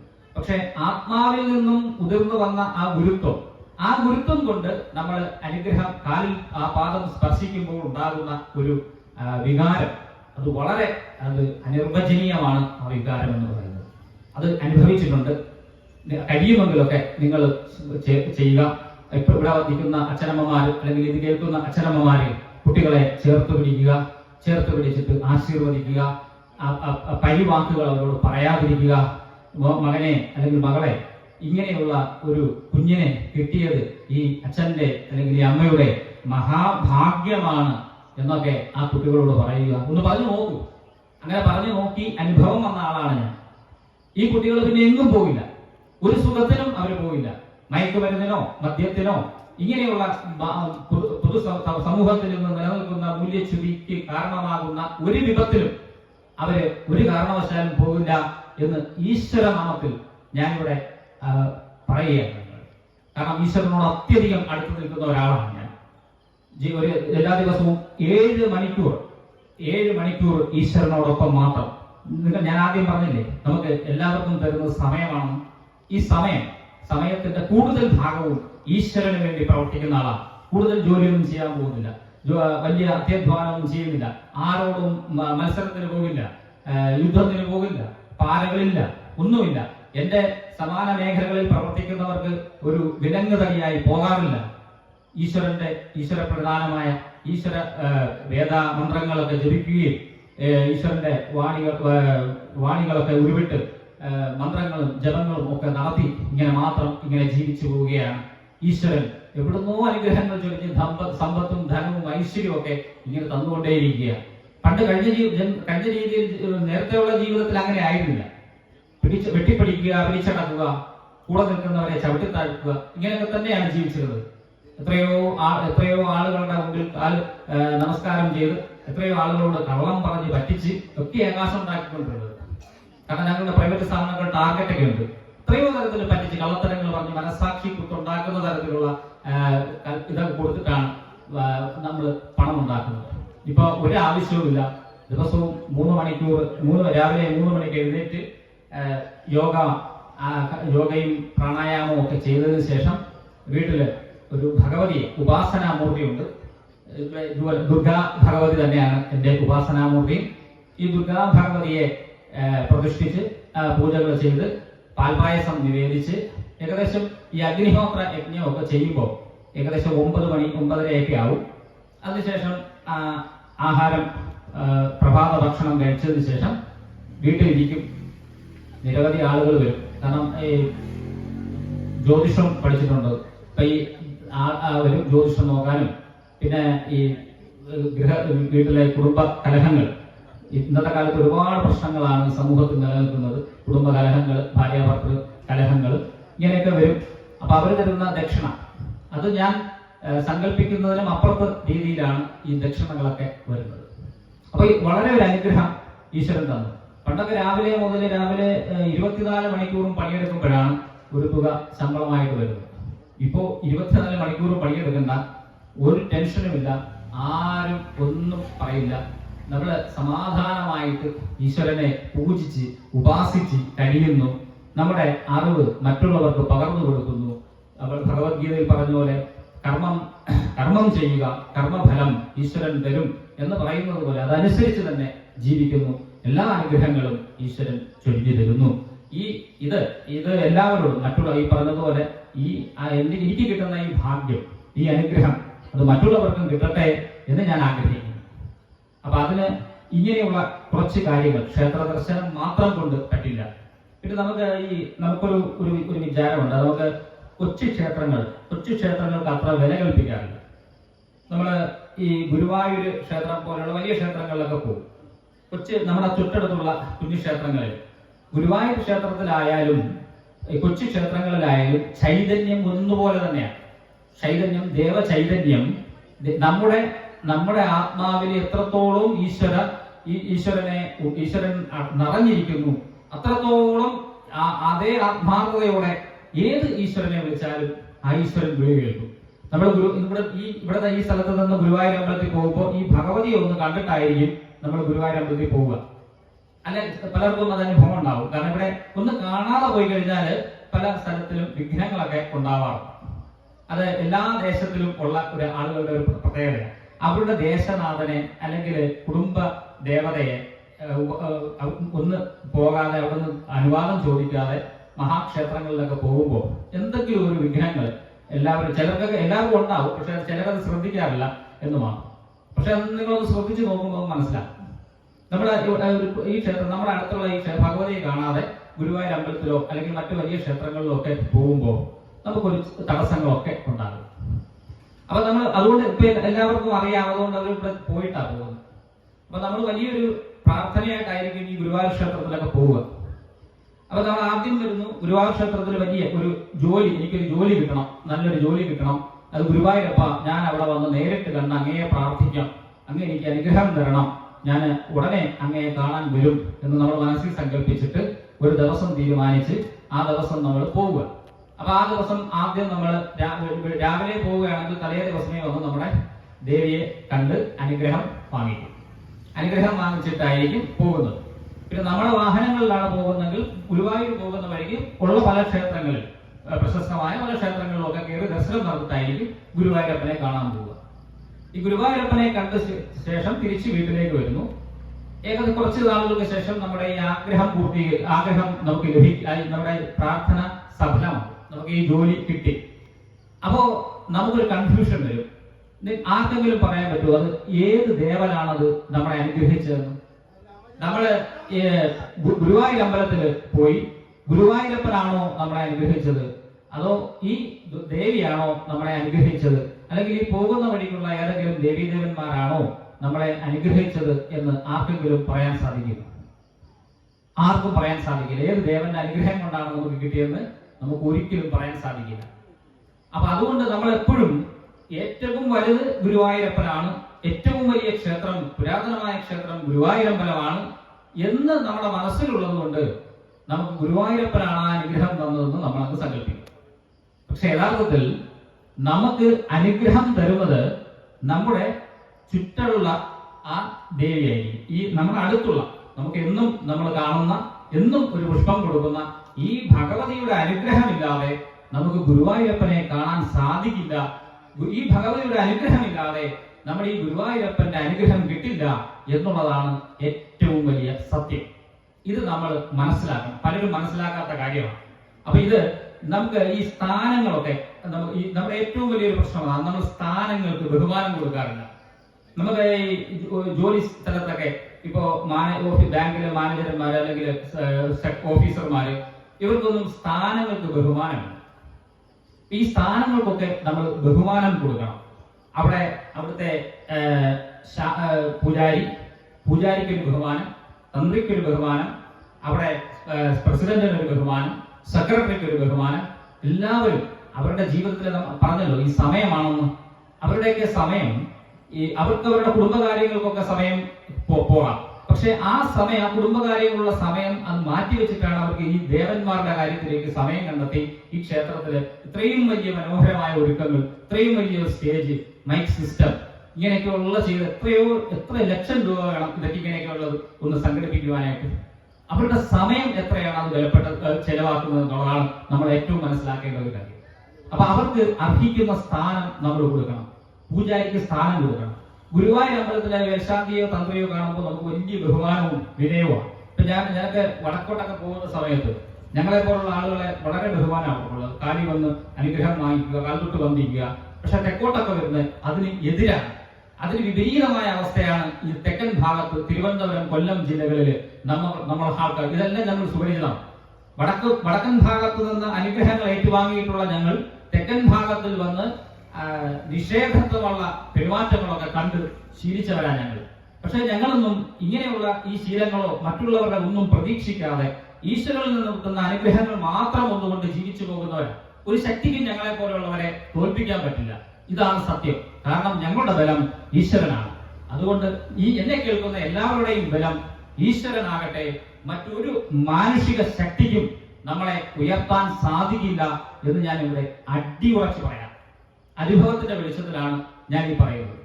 ഈശ്വരനോടൊപ്പം ഈ താന്ത്രിക കർമ്മങ്ങൾ പഠിച്ചത് ചെയ്ത ഒരാളെന്ന നിലയിൽ പോലും ഈ അഗ്നിഹോത്രം എന്ന യജ്ഞമൊന്നും എല്ലാവർക്കും അനുഷ്ഠിക്കാൻ പറ്റുന്നതല്ല. പണ്ട് ബ്രാഹ്മണ സമൂഹത്തിൽ മാത്രം അനുഷ്ഠിച്ചു കൊണ്ടുവന്നതാണ്. പഴയ ബ്രാഹ്മണ സമൂഹത്തിൽ ഈ പാലക്കാട് ഒരു കുടുംബം, ഒരു തിരുമേനി ഉണ്ടായിരുന്നു, സോമയാജിപ്പാട. അദ്ദേഹം ഈ 2 ആഴ്ചയായുള്ളൂ ദിവംഗതനായിട്ട്. അദ്ദേഹം വീട്ടില് അഗ്നിഹോത്രം ചെയ്യും. അത് സോമയാഗം നടത്തിയ ആൾക്കാരെ സോമയാജിപ്പാടെന്നാണ് അറിയപ്പെടുന്നത്. അപ്പൊ അദ്ദേഹം സോമയാജിപ്പാട 2-3 സോമയാഗങ്ങൾ കേരളത്തിൽ പല ഭാഗത്തും നടത്തിയിട്ടുള്ള ഒരു ആചാര്യനാണ്. ഈ ആചാര്യനും ആചാര്യന്റെ പത്നിയും ഒരു വീട്ടില് ഒരു വീട്ടിൽ താമസിക്കും. ഇവരുടെ മക്കളൊക്കെ വലിയ ഉദ്യോഗസ്ഥരായിട്ട് ഡൽഹിയിലൊക്കെ ജോലി ചെയ്യുന്ന വലിയ ഉദ്യോഗസ്ഥരായിട്ട് പോയതാണ്. ഇവര് രണ്ടുപേരും വീട്ടിൽ നിന്ന് പോകുന്നില്ല. കാരണം ഈ അഗ്നിഹോത്രം, ഈ ഹോമം, അതിരാത്ര ഹോമം അല്ലെങ്കിൽ സോമയാഗം ഒക്കെ നടത്തിയതിനു ശേഷം ഈ അഗ്നി കെടാതെ അടുത്ത സോമയാഗം നടത്തുന്നവരെ സൂക്ഷിക്കണം ഇവരുടെ ഇല്ലത്ത്. അങ്ങനെ 3 ഹോമകുണ്ടങ്ങളിലായിട്ട് ഇവർ ഈ അഗ്നി കെടാതെ ആ വീട്ടിൽ സൂക്ഷിക്കും. അപ്പൊ രാവിലെയും വൈകുന്നേരവും ഈ അഗ്നി വീണ്ടും ജ്വലിപ്പിച്ച്, അഗ്നി കെടാതെ കനലായിട്ട് കിടക്കും, അത് വീണ്ടും ജ്വലിപ്പിച്ച് അത് ഹോമം നടത്തി രാവിലെയും വൈകുന്നേരവും ഈ അഗ്നിഹോത്ര യജ്ഞം അവർക്ക് നടത്തണം. അപ്പൊ ഞാൻ അവിടെയൊക്കെ കാണാനായിട്ടൊരു ഭാഗ്യം ഉണ്ടായി. അപ്പൊ അവിടെ ചെന്ന് ഞാൻ ചോദിച്ചു, ഇത്രയും കാലം ഈ ഇത്രയും വലിയ ടെക്നോളജിയൊക്കെ വന്ന ഈ കാലത്ത് ഇപ്പോഴും നിങ്ങൾ ഇങ്ങനെയൊക്കെ ജീവിക്കുന്നില്ലേ എന്ന്. അപ്പോ അവര് പറഞ്ഞത്, ഈ അനുഭൂതിയൊന്നും നിങ്ങളെ പറഞ്ഞറിയിക്കാൻ സാധിക്കില്ല. നിങ്ങളൊക്കെ കാശ്മീർ കാണണമെങ്കിൽ നിങ്ങൾ പൈസ ചെലവാക്കി കാശ്മീർ പോകണം. പക്ഷെ ഞങ്ങൾ അത് പറഞ്ഞാൽ നിങ്ങൾ വിശ്വസിക്കില്ല. ഞങ്ങൾ ഇരിക്കുന്നിടത്ത് കാശ്മീർ വരും എന്നാണ് അവർ എന്നോട് പറഞ്ഞത്. അപ്പൊ അത്രയ്ക്ക് ആത്മസംതൃപ്തിയാണ്. നമുക്ക് വലിയ ത്യാഗമായിട്ടാണ് തോന്നുന്നത്. ത്യാഗം തന്നെയാണ് നമുക്ക് വേണ്ടിയുള്ള ത്യാഗം. അപ്പൊ അവർക്ക് എന്താ അതുകൊണ്ട് ഗുണം? ഈ അഗ്നിഹോത്രം ഇത് കെടാതെ അവർ സൂക്ഷിച്ചത് കൊണ്ട് ഈ 2 കുടുംബത്തിന്, ഈ ഭാര്യയ്ക്കും ഭർത്താവിനും എന്താ ഗുണം? ഒരു ഗുണവുമില്ല. അവർക്കൊരു ഗുണവുമില്ല. അവർക്ക് ഈ സമൂഹത്തിന്റെ നന്മയ്ക്ക് വേണ്ടിയിട്ട്, സമൂഹത്തിന്റെ ഉയർച്ചയ്ക്ക് വേണ്ടിയിട്ട് അവര് ആ ത്യാഗം ചെയ്യുന്നു എന്നുള്ളത് മാത്രമാണ് അതിന്റെ അടിസ്ഥാനം. അവരത് ചെയ്യുന്നു. അദ്ദേഹം മരിച്ചതിന് ശേഷം ഈ അഗ്നിയെല്ലാം കെടുത്തി മാറ്റും. പിന്നെ അത് ആ ഇല്ലത്തിൽ ചെയ്യില്ല. അപ്പൊ നമ്മൾ ഇതിനെ കുറിച്ചൊക്കെ ഒന്ന് മനസ്സിലാക്കുമ്പോൾ അത് കാണാൻ പറ്റും. വളരെ അപൂർവം പേരാണ് ഇങ്ങനെയുള്ള യജ്ഞങ്ങളിലും ഇങ്ങനെയൊക്കെയുള്ള ഇതിലൊക്കെ ജീവിക്കുന്നത്. നമുക്ക് വേണ്ടിയാണ്. നമുക്ക് മറ്റേ ഈ അല്ലലും അഴലും ഒക്കെ അഴലിൽപ്പെട്ട് ജീവിക്കുന്ന നമ്മൾ പോരാടിക്കൊണ്ടിരിക്കുക. ഇന്നത്തെ ഈ ജീവിത സാഹചര്യത്തിൽ ഒന്ന് പിടിച്ചു നിൽക്കാൻ തന്നെ വലിയ പ്രയാസമാണ്. ഈ ജീവിത സാഹചര്യത്തിൽ ഞാൻ ഒന്ന് ഉറപ്പിച്ചു പറയാം, നിങ്ങൾ ഈ ജീവിതം എത്ര ദോഷമായ സാഹചര്യത്തിൽ നിങ്ങൾ ഈശ്വരന് വേണ്ടി സമയം കണ്ടെത്തുകയാണെങ്കിൽ നിങ്ങളുടെ പ്രശ്നങ്ങളെല്ലാം മാറും. അല്ലാതെ മന്ത്രങ്ങൾ കൂടുതൽ ജപിച്ചുകൊണ്ടോ പുഷ്പാഞ്ജലി കൂടുതൽ നടത്തിയത് കൊണ്ടോ ഒന്നും ആവില്ല. സമർപ്പണം കൊടുക്കുക. നമ്മുടെ ജീവിതത്തിൽ ഏറ്റവും വിലപ്പെട്ട സമയം ഈശ്വരന് വേണ്ടി കൊടുക്കുക. സമയം മാത്രം കൊടുത്താൽ മതി. വേറെ ഒന്നും നമ്മൾ കൊടുക്കേണ്ട ആവശ്യമില്ല. നമ്മുടെ ബുദ്ധിയും ശക്തിയും ഒന്നും കൊടുക്കേണ്ട ആവശ്യമില്ല. അപ്പൊ നമ്മൾ ഇത് മാത്രം സമയം മാത്രം കൊടുക്കുക. കുട്ടികളെ ഒന്നുകൂടി പറയട്ടെ, നമ്മൾ കതിരിലല്ല വളം വെക്കേണ്ടത്. പ്രഭാഷണങ്ങളൊക്കെ ഈ മുതിർന്നവരോടല്ല പറയേണ്ടത്, കുട്ടികളിൽ നിന്നാണ്. ഞാൻ കൂടുതൽ സ്കൂളുകളിലൊക്കെയാണ് നടത്തുന്നത്. അപ്പൊ എനിക്കൊരു ട്രസ്റ്റുമുണ്ട്. അപ്പൊ ഈ ബുദ്ധിമാന്ദ്യം സംഭവിച്ച അമ്മമാരുടെ കരച്ചിലും ഒക്കെ കേൾക്കുന്നുണ്ട്. അപ്പൊ ഈ ബുദ്ധിമാന്ദ്യം നിങ്ങൾക്ക് ഭാഗ്യവതികളായ ഈ എന്നെ കേൾക്കുന്നവരെ ഭാഗ്യവതികളായ അച്ഛനമ്മമാരാ. ഈ നല്ല കുട്ടികളെ, ബുദ്ധിയുള്ള സ്നേഹമുള്ള കുട്ടികളെ നിങ്ങൾക്ക് ഈശ്വരൻ തന്നു. അങ്ങനെ തരാത്ത എത്രയോ ദമ്പതികളുണ്ട് നമ്മുടെ നാട്ടിൽ. ബുദ്ധിമാന്ദ്യം സംഭവിച്ച 16ഉം 17ഉം വയസ്സുള്ള പെൺകുട്ടികൾ അച്ഛൻ എടുത്തോണ്ട് കിടക്കണം, എവിടെയും പോവില്ല. അവര് ഒരിടത്ത് ഒതുങ്ങി. ഈ പറഞ്ഞ ഞങ്ങൾ അഗ്നിഹോത്രം ചെയ്യുന്ന തിരുമേനിയും ഭാര്യയും ജീവിക്കുന്നതിനെ കഷ്ടത്തിലാ അവർ ജീവിക്കുന്നത്. അവർക്ക് പുറത്തേക്ക് പോകാൻ പറ്റില്ല. ഈ കുട്ടിയെ കൊണ്ടുപോകാൻ പറ്റില്ല. വലിയ കുട്ടിയാ, എടുത്തുകൊണ്ട് പോകണം. അപ്പൊ ഈ കുട്ടിയുടെ ഇങ്ങനെ ആഹാരം പോലും വാരി കൊടുക്കേണ്ട ഇതുള്ള കുട്ടികളുണ്ട്. ഓട്ടിസമൊക്കെ ബാധിച്ച കുട്ടികളെയൊക്കെ ഒന്ന് കാണണം. അപ്പൊ ഈ കുട്ടികള് ഈ അമ്മയൊക്കെ എന്തുമാത്രം അവര് ഉരുക്കിയാണ് അവർ ജീവിക്കുന്നത്. അപ്പൊ ഇവരെയൊക്കെ ഒന്ന് ഇടയ്ക്ക് നമ്മുടെ കുട്ടികളെയൊക്കെ ഒന്ന് കാണിക്കണം. അപ്പോഴാണ് നമുക്ക് ഈശ്വരൻ തന്ന അനുഗ്രഹം. അപ്പൊ ഒന്നുകൂടി ഞാൻ ഇവിടെ കൂട്ടിച്ചേർക്കാം. നമ്മൾ ഈശ്വരന് എന്തെങ്കിലും കാര്യം സാധിക്കാൻ വേണ്ടിയല്ല ഈശ്വരന്റെ അടുത്തേക്ക് പോകേണ്ടത്. നമുക്ക് ഈശ്വരൻ എന്തൊക്കെ അനുഗ്രഹം തന്നു അതിനുള്ള നന്ദി പ്രകാശിപ്പിക്കാൻ വേണ്ടി ഈശ്വരന്റെ അടുത്ത് പോയി നോക്കൂ. ഒരു ഉദാഹരണം പറയാം. എന്നോട് ഒരാൾ വന്ന് പറയുകയാണ്, എനിക്ക് എന്തെങ്കിലും തരണം, എനിക്ക് ഒരു 5000 രൂപ അല്ലെങ്കിൽ കടം തരണം, അല്ലെങ്കിൽ ഇങ്ങനെ കാര്യം ചെയ്യണം എന്ന് എന്നോട് വന്ന് പ്രാർത്ഥിച്ചു. എന്നോട് വളരെ സ്നേഹമാണ്. എന്റെ കാൽ തൊട്ട് വന്നിച്ച് ഈശ്വരനോട് തൊഴുകുന്നത് പോലെ എന്നോട് വന്ന് അഭ്യർത്ഥിച്ചാൽ ഞാൻ ചിലപ്പോ ചെയ്തേക്കാം. പക്ഷേ പിന്നീട് ഒരിക്കലും അത് ചെയ്യാമെന്ന് മനസ്സ് വരുന്നില്ല. പക്ഷേ ഞാൻ എന്തെങ്കിലും ഒരു സഹായം ചെയ്തിട്ടുണ്ടെങ്കിൽ ആ സഹായത്തിന്റെ താങ്കൾ ഒന്നത് തന്നില്ലായിരുന്നെങ്കിൽ എന്റെ ജീവിതം എന്താകുമായിരുന്നു, ആ തന്നതുകൊണ്ട് എന്റെ ജീവിതം എങ്ങനെയൊക്കെ ആയി എന്നുള്ള നന്ദി ഒന്ന് പറഞ്ഞു നോക്കൂ. സുഹൃത്തുക്കളോടോ ബന്ധുക്കളോടോ ഈ നന്ദി ഒന്ന് പറഞ്ഞു നോക്കൂ. അതുപോലെയാണ് ഈശ്വരനോട് ഒരിക്കലും അപേക്ഷയും അല്ല ചെയ്യേണ്ടത്, നന്ദിയാണ് പറയേണ്ടത്. ഈശ്വരൻ തന്ന ഇതുവരെ എനിക്ക് തന്ന അനുഗ്രഹങ്ങൾക്ക് ഭഗവാനെ ഭഗവതി ഞാൻ നന്ദിയേറ്റം കടപ്പെട്ടിരിക്കുന്നു, ഇനിയും എന്നെ അനുഗ്രഹിക്കണമേ എന്ന് പറഞ്ഞ് പ്രാർത്ഥിക്കൂ. ഇതാണ് ഏറ്റവും വലിയ പ്രാർത്ഥനയുടെ ടെക്നിക്ക്. ഇതിന്റെ അനുഭവസ്ഥനാണ് ഞാൻ. ശാസ്ത്രങ്ങൾ ഒരുപാട് പറയുന്നുണ്ട്, പ്രഭാഷണങ്ങൾ ഒരുപാട് കേൾക്കുന്നവരാണ് നിങ്ങൾ. ക്ഷേത്രത്തിലേക്ക് ഇങ്ങനെ വലത്ത് വെക്കണം, അതൊക്കെ സത്യമാണ്. അങ്ങനെയൊക്കെ ചെയ്യുന്നു, അങ്ങനെ തന്നെ ചെയ്യണം. പക്ഷേ പ്രധാന ടെക്നിക്ക് എന്ന് പറയുന്നത് ഈശ്വരൻ നമ്മുടെ കാര്യങ്ങളൊക്കെ സാധിച്ചു തരുന്ന ഒരാളായിട്ട് പോയി ചെന്ന് പറയുന്ന ആളല്ല. അങ്ങനെയല്ല ചെയ്യേണ്ടത്. നന്ദി പറയുക. ഇന്നലെ തന്ന സൗഭാഗ്യങ്ങൾക്ക് നന്ദി ഭഗവാനെ എന്ന് മാത്രം പറഞ്ഞാൽ മതി. വീണ്ടും സൗഭാഗ്യങ്ങൾ വാരിച്ചൊരിഞ്ഞുകൊണ്ടേയിരിക്കും. അങ്ങനെ നന്ദി പറയുന്ന ഒരാളാണ്. എന്റെ ഗുരുനാഥന്മാർ അങ്ങനെ പഠിപ്പിച്ചു. അങ്ങനെ പഠിപ്പിച്ചതിന് ശേഷമാണ് സൗഭാഗ്യങ്ങളൊക്കെ ഉണ്ട്, എല്ലാ സൗഭാഗ്യങ്ങളും ഉണ്ട്. പക്ഷെ അതൊക്കെ ഭംഗിയായി നല്ല സംതൃപ്തിയോടെ അനുഭവിക്കുവാനുള്ള ഒരു ഭാഗ്യം ശ്രദ്ധിച്ചത് അങ്ങനെ ചെയ്തതിന് ശേഷമാണ്. അപ്പോ സമയം കൂടുതൽ എടുക്കുന്നില്ല, ചുരുക്കാം. അപ്പൊ തീർച്ചയായിട്ടും ഞാൻ ഈ പറഞ്ഞതുപോലെ ഈ ക്ഷേത്രമൊക്കെ ഒന്ന് വികസിപ്പിച്ച് വലുതാക്കണം. കാരണം ഒരുപാട് പൈസ ഈ ക്ഷേത്രത്തിന്റെ സ്റ്റേജ് കെട്ടുന്നതിനും ഈ മൈക്ക് സെറ്റും ലൈറ്റിനും ഒക്കെ ഒരുപാട് പൈസ ചെലവാകുന്നു. അപ്പൊ കുട്ടികളുടെ ഡാൻസ് ഒക്കെ കണ്ടു. വളരെ ചുരുക്കം കുട്ടികൾ ഡാൻസ് കളിക്കുമ്പോൾ നമ്മൾ ശ്രദ്ധിച്ചാൽ മതി. നമ്മുടെ കുട്ടികളുടെ ഡാൻസ് കളിക്കുമ്പോൾ നമ്മുടെ വീട്ടിലുള്ള ആളുകൾ മാത്രമേ കാണൂ, അച്ഛനും അമ്മയും മാത്രമേ ഉണ്ടാവൂ. അതെന്താ അങ്ങനെ ഉണ്ടാവുന്നതെന്ന് ശ്രദ്ധിച്ചിട്ടുണ്ടോ? എന്റെ മോളുടെ ഡാൻസ് നടക്കുമ്പോൾ എന്റെ വീട്ടിലുള്ള എന്റെ അച്ഛനും അമ്മയും മാമനും മാമിയും ഒക്കെ ഉണ്ടാവും. അപ്പൊ ഇത് പാടില്ല. അതാണ് ഒരു സമൂഹത്തിന്റെ ഐക്യത്തെ നമുക്ക് ബോധ്യപ്പെടുത്താൻ പറ്റും. എന്റെ കുട്ടികളുടെ ഡാൻസ് മാത്രം ഞാൻ പ്രോത്സാഹിപ്പിച്ചാൽ പോരാ, എന്റെ മറ്റു കുട്ടികളുടെയും ഡാൻസും കലാപരിപാടികളും ഒക്കെ ഞാൻ പ്രോത്സാഹിപ്പിക്കണം. അങ്ങനെ പ്രോത്സാഹിക്കുമ്പോൾ മാത്രമേ എന്റെ കുട്ടികൾക്ക് പരിപാടികൾ നടക്കാനും മറ്റുള്ളവർ പ്രോത്സാഹിപ്പിക്കും. ഇത് പരസ്പരം സഹകരണ ഇതായിട്ട് മുമ്പോട്ട് പോകണം. ഇപ്പോ ഇവിടെ കണ്ടു, ഇവിടെ കുട്ടികളൊക്കെ നല്ല രീതിയിലുള്ള പെർഫോമൻസ് ആണ് നടത്തിയത്. പക്ഷെ അതും ഈ പറയുന്നത് പോലെ കുറച്ച് സമയം കണ്ടെത്തണം. അവര് വീട്ടിൽ സാധാരണമായി ഉടുത്തിരുന്ന വേഷത്തിലല്ല ഒരു ക്ഷേത്ര അങ്കണത്തിൽ പരിപാടികൾ നൃത്തങ്ങൾ അവതരിപ്പിക്കേണ്ടത്. അതിന് പ്രത്യേകമായ വേഷത്തിൽ അതിനുവേണ്ടി സമയവും കണ്ടെത്തുക, അതിനുവേണ്ടി പ്രയത്നിച്ച് ചെയ്യുന്നതിന് മാത്രമേ ഫലമുണ്ടാകൂ. അപ്പൊ അടുത്ത പ്രാവശ്യം ഇത്രയും ഇതുപോലുള്ള സ്റ്റേജൊക്കെ കിട്ടാനായിട്ട് വലിയ പാടാം. ഇത്രയും സ്റ്റേജും ഈ മൈക്കൊക്കെ ഇങ്ങനെ കിട്ടാനായിട്ട് വലിയ പാടാം.